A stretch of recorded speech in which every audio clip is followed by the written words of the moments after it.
Assalamu alaikum wa rahmatullah, brothers and sisters. Inshallah, you guys are well. So, we're back with a new episode of the GDM show. We're back with Brother Sabur, as you can see across the table, mashallah. How are you, Brother Sabur? I'm good. Good, mashallah. Finally, I've been wondering where the hell you guys have been.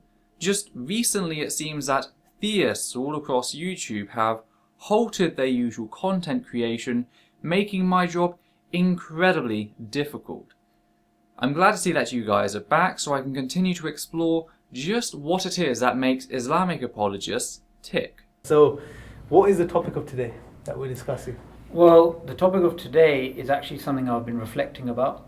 It's an ayah of the Quran in which Allah says that basically the disbeliever is producing arguments against us, as in against God, and forgetting his own creation, right? Until you have defined in which way you mean creation, I will have to swap that for formation. Creation semantically presupposes a creator. If you mean my parents, then fine. If you mean society and dictating aspects of my behaviour, that's acceptable. If, however, you're on about the origins of the universe, that's a whole different ballgame. So this is just something I've been reflecting about a lot. I mean, as you can see, we've got a whole bunch of atheist books. Yeah, you've lined up your library. Well, it's not exactly a library, but what I wanted to do was to show that when surveying through these atheist books, there's something that really jumps out at me, and possibly yourself when you're doing research, is that they really actually logically inconsistent with their own worldview. And what worldview would that be? Atheism is not a worldview. It is a stance, i.e. specifically an absence of belief in a mythical claim. Secularism or humanism is a worldview, one being a political stance whilst the other a raw philosophy.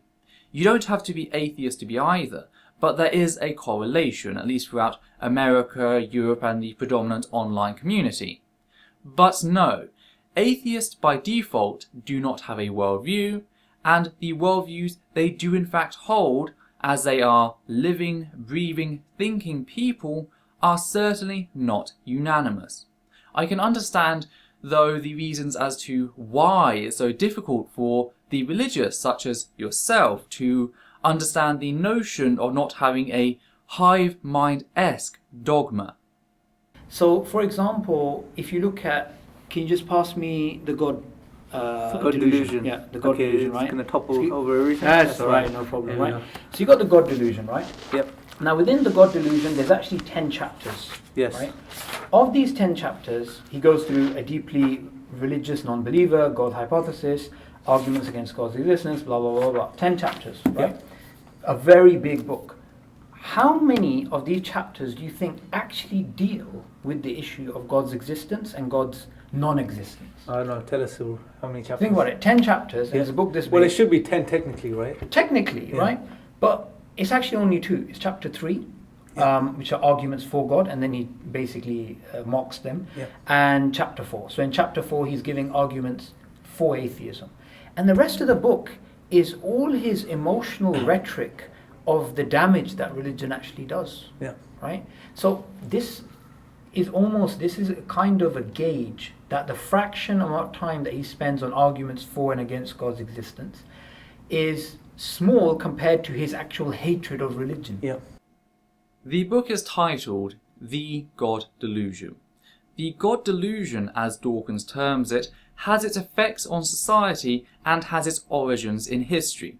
Not to mention, a portion of the book is a defensive stand from the religious charges, such as how a certain regime consisting primarily of religious soldiers and leaders in Europe during the last century was apparently the fault of atheism. I do not like talking about religion in terms of mental illness, especially if avoidable, as it does not help conversation at all. However, the only analogy I can really give is an analogy from the DSM. The DSM will cover the causes, the symptoms and treatments of various psychological conditions. They do not merely focus on one of these 3 items over the other. Just like Dawkins has not focused on the inability of the religious to hold any weight behind their claims, but rather including the history and the impact of these beliefs as well in his book. Hence, it is so big. Fact is, you can dislike his book, call it a poor one, and say it has the intellectual value of Jersey Shore. But don't be that person making up fictional bollocks as a vain attempt at ad hominem. Look at the proportions of this book.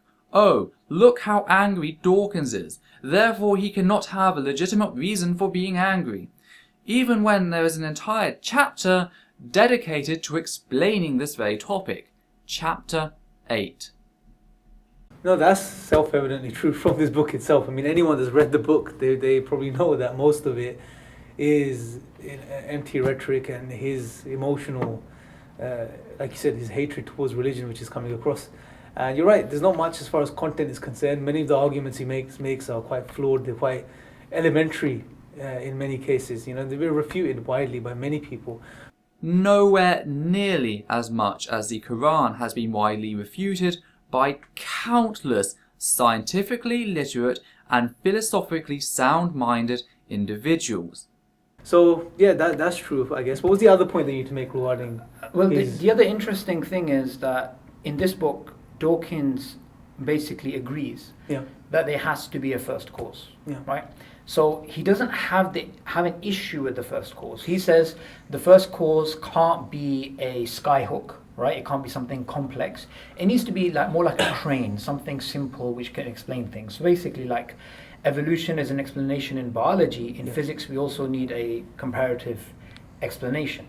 The interesting thing is, although he agrees there has to be something can't come from nothing, and that there has to be a first cause which terminates the regress, right? Finally, you've actually said something correct. Dawkins does go on to discuss the first cause argument, as well as he does in a number of his writings, discussing the manner in which apologists merely special plead in the case of God, in how God may break this chain, yet the universe itself, or some immeasurable extension of the universe, cannot. This arbitrary distinction makes no logical sense, in fact making less sense with a thinking entity, let alone an all-knowing entity. You require processes in order to obtain thought. It's just statistically improbable. He still agrees with Krauss that the universe can come from nothing. Yeah. That's being logically inconsistent. It's being inconsistent. I've seen him do that before as well. That's not only on one point, it's on several points, right? But that is something big. I mean, you can't have your cake and eat it. Either you believe the universe can come from supposed nothing, as Krauss defines nothing, which isn't nothing, or that there is a cause, right? You solve the issue there yourselves, and yet you completely ignore it. Krauss's definition of nothing is something lacking in space, matter, and time. A very basic definition of nothing that most people would go on. You see, when we reach the quantum level, we reach the factors that are random, unobservable, and not restricted by other universal laws. Ergo, the concept of quantum nothing evolves, a highly unstable point of fluctuation, which in its fluctuations leads to singularity, and from there the Big Bang takes over. You're ignoring how Krauss operationalizes nothing, remembering that nothing is an abstract term, and then you mock Krauss and Dawkins because when you don't utilize their terminology, their argument breaks down. This is like if I was to define Allah as being synonymous with zombie Elvis. Every time you argued for or even discussed Allah, you would be arguing for the existence of or discussing zombie Elvis. That is what you are doing. The flaw is with your lack of academic integrity. Now, one quick point I want to make regarding his point that he makes regarding a cause. He claims, as far as I understand, he claims that the cause must be very complex, right? Which is quite ridiculous, because why does he assume such a thing? I'm guessing the only reason you would assume such a thing is if you believe that the cause is also physical and is made up of parts, right? No, he specifically states that the cause, whether it be quantum fluctuation or Hawking/Penrose singularity, would be rather simple in nature. If you are going to go after people at least know the damned basics of their argument. It was even stated earlier in this video. Look, I will show you. So he doesn't have an issue with the first cause. He says the first cause can't be a skyhook, right? It can't be something complex. It needs to be more like a crane, something simple which can explain things. The bloody nerve of whoever came up with your title. That is hypocrisy in action. Dawkins isn't the greatest man.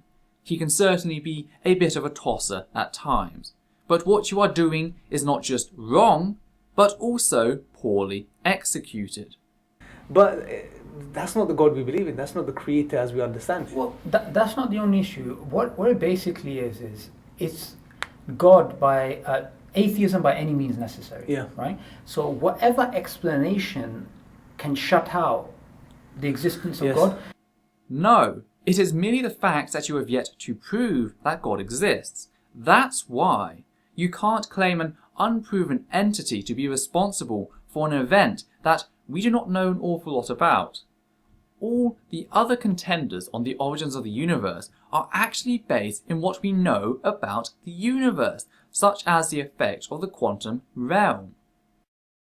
Let's go with it. Now, I just want to read a really interesting passage. This is from Richard Dawkins' The Blind Watchmaker. So just to give you a bit of evolution of the sort of books he read, of the books that he's actually wrote. So he wrote The Blind Watchmaker. Yeah. He had The Selfish Gene, and this is the Mammoth book which Yeah. came afterwards. But if you guess, this was like the sort of the genesis of the God delusion. So he was making these arguments first. Yeah. There's something quite interesting he says. Whoa, whoa, whoa. Dawkins is not God. I therefore do not understand why you are going back to a book published in 1986. Science updates as more knowledge is acquired. So what makes you think that a book of Dawkins, written nearly half of his life ago, is going to have his most recent perspectives on things? Natural selection is the blind watchmaker. Blind because it does not see ahead, does not plan consequences, has no purpose in view, yet the living results of natural selection overwhelmingly impress us with the appearance of design as if by a master watchman, impress us with the illusion of design and planning. The purpose of this book is to resolve this paradox to the satisfaction of the reader, and the purpose of this chapter is to further impress the reader with the power of the illusion of design. We shall look at a particular example and shall conclude that when it comes to complexity and beauty of design, Paley hardly began to state the case.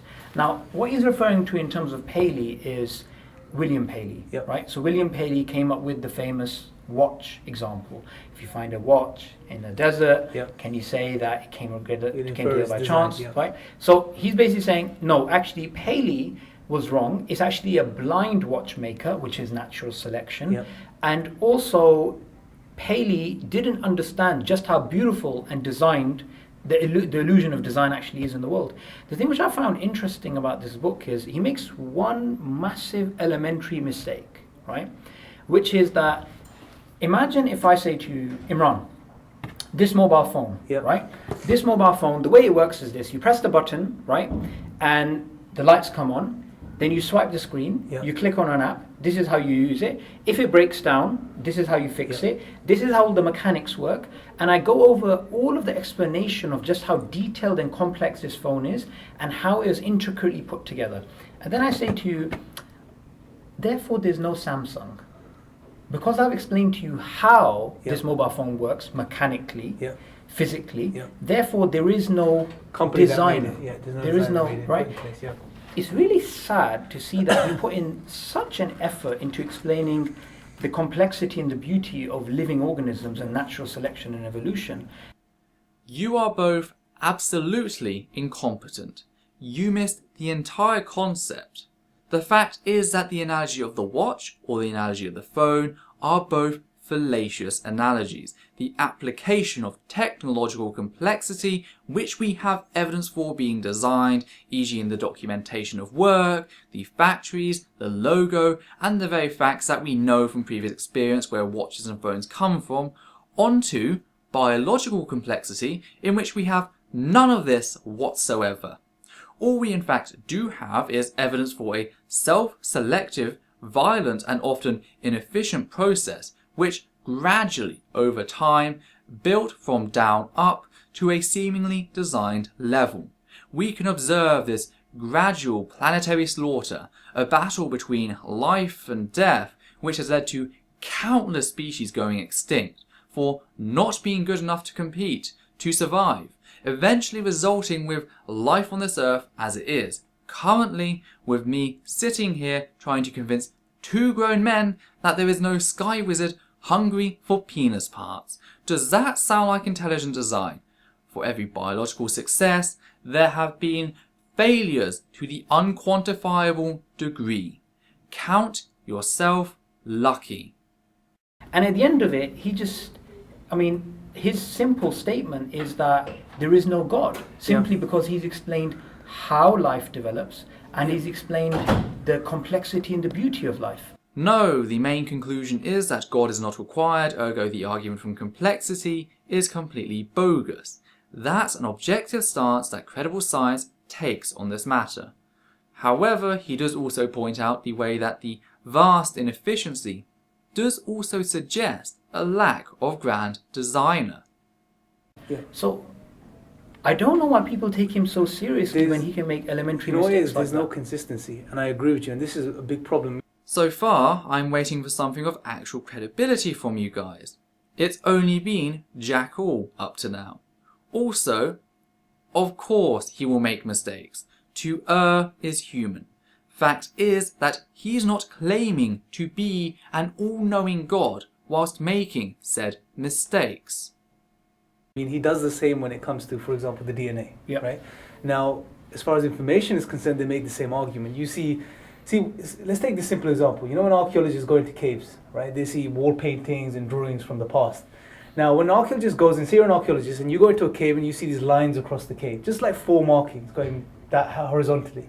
Now, looking at that, when you observe it, you look at there's some elementary information there, and you'll conclude or you'll infer that there was somebody here who put these lines in the cave. Not always. There will be further investigation into the way in which those marks were formed to see if synthetic pigments or tools were used to do so. Not every mark on the cave is a cave painting, and there have been mistakes made in the past. Pareidolia explains this, being the psychological phenomenon where we as people take entirely random stimuli, e.g. the shape of clouds, the dark spots in wood, certain sounds, and we mentally rework them into forms we recognise, or generally make them into things that are more significant than they really are, being random stimuli. But yet, when you go then and you apply the same sort of method of making an inference to the best explanation to the DNA, which consists of about 3.5 billion base layer pairs, specifically arranged, precisely arranged, but you will conclude chance or necessity. But they are not perfectly arranged. They mutate, sometimes prior conception, in which case the zygote may or may not survive, or later on, in which case you can lead to cell malfunction and full-blown cancer. So what you have just stated is first of all complete and utterly demonstrably false, but it also backfires as genetics display how random variation and natural selection can lead to the gradual build-up of complexity. The same consistency or criteria is not applied. Why not? When you look at simple forms of information, you conclude there's somebody there or someone has left it there, but the same criteria is not applied to when it comes to something far more complex. And this is something which, when we look at this, we say Allahu Akbar. Yeah. Allah is the greatest. Of course, because we're still being rational. Yeah, but the interesting thing is, they'll look at any explanation which fits their worldview, no matter how logically inconsistent. When we look at markings on a cave, we do not assume design. We look for evidence of design. You are wanting to change the criteria, crying when we ask you to show some evidence for design to support your religion. If asking for evidence is a worldview, then you two are certainly not part of that demographic. So Christopher Hitchens in God is Not Great, he'll have a sort of argument against that. He'll say order is actually an illusion, right? It's kind of like a mechanic, if you walk into a mechanic's sort of workplace, Yep. you'll see all these parts and you'll be like, this is all junk. The mechanic will look at this and say it's order. He knows where he's put the things, he knows how they work. So they'll say order is actually an illusion, and this is the argument that Christopher Oh, it's Hitchens subjective. makes. You Exactly. seem to see it there. Exactly, but That's what they say. I'm sure that they do realize, but their followers probably don't. Yeah. This leads to a massive problem in terms of knowledge. If order is an illusion, think about it. What's the inference if order is an illusion? Well, it's a big problem. One, you can't do science anymore. Science means nothing. Why? You have not explained this at all. Also, how does he mean order? Designed order or natural order? If it's designed order, then no duh, he doesn't believe in that type of order. If we're discussing natural order, i.e. the order required for science, could you possibly explain then why in his book he discusses natural order repeatedly and not once does he attack it?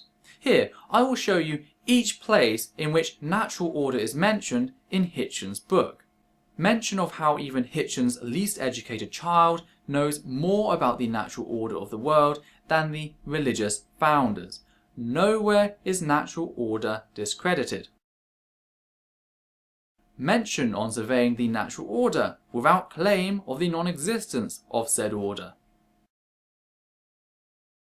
Discussion on how miracles are defined as perversions of the natural order without the claim of the non-existence of this order.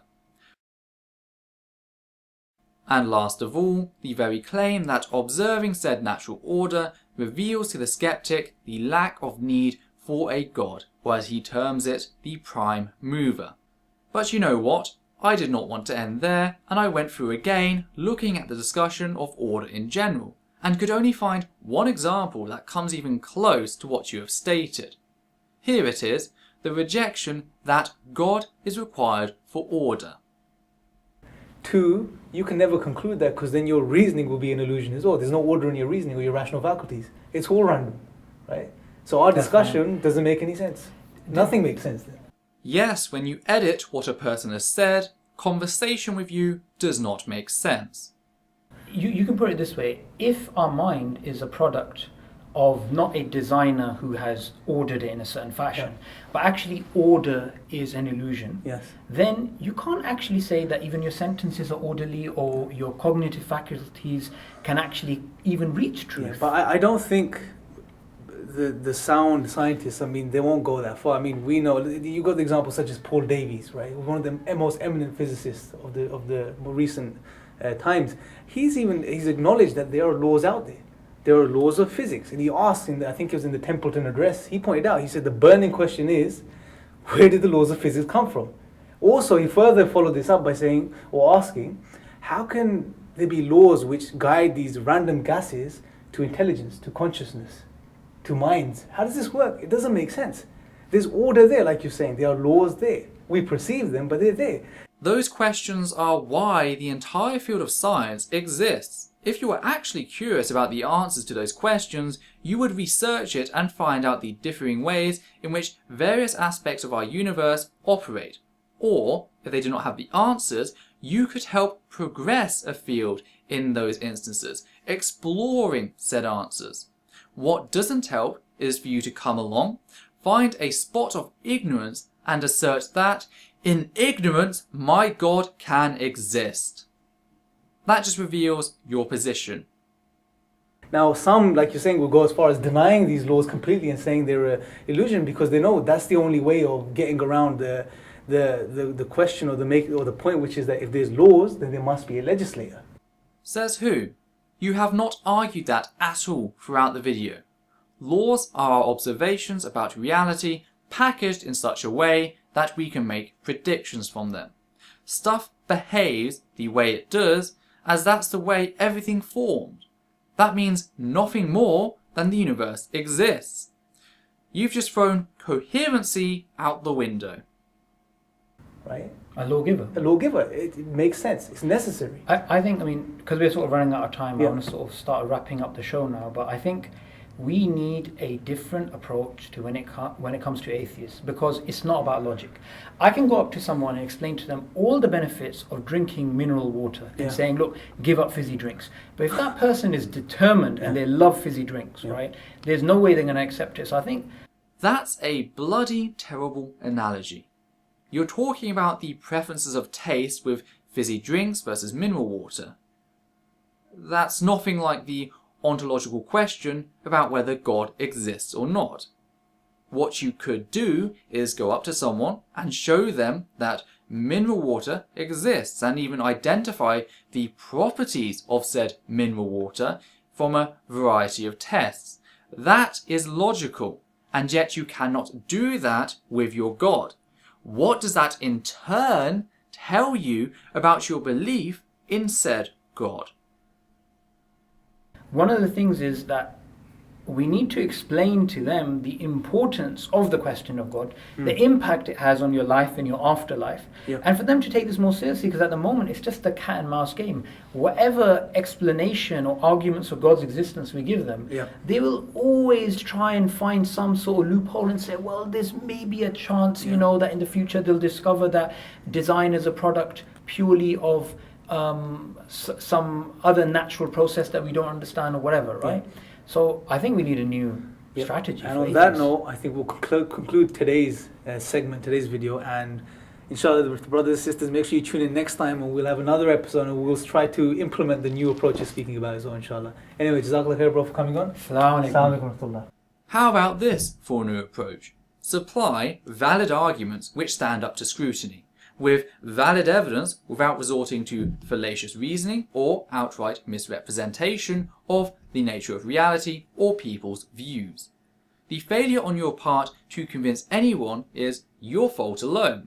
You lack reasonable justification for your beliefs, therefore making it impossible for you to convince any thought-out individual of what you believe. That is your weakness. That is the bed Islam has laid down for you. You talk about wanting to talk, wanting to discuss.